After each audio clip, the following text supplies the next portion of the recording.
exactly is going on? Bjork explained to Eurotrash what the video was all about. Basically, the story of Isobel is she was born in a forest by a spark, and as she grew up, she realised that the pebbles on the forest floor were actually skyscrapers.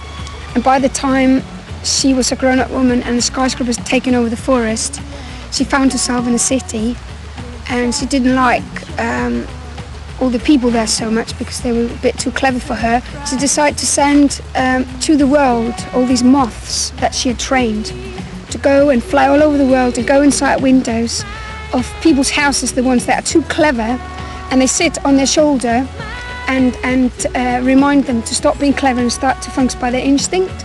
And they do that by saying na na na na na na na na na to them, and then they say, "Oh, sorry, I was being all clever there," and they start functioning on instinct. Thank you, Bjork. No, it's not the story, it's shit. This tetchy little Frenchman, Michel Gondry, is the director on a mission to turn Bjork's double Dutch into celluloid.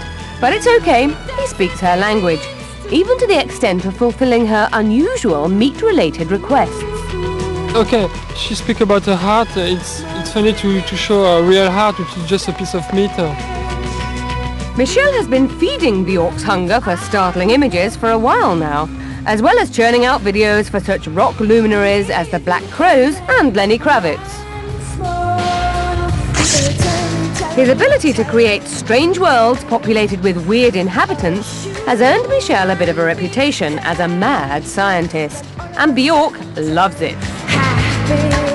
I guess I've got a soft spot for scientists. When I was in school, I used to fall for the boys with the thick glasses who sat in the back of the class and had insect collection around their house. And I guess in a certain way, Michel fits under that.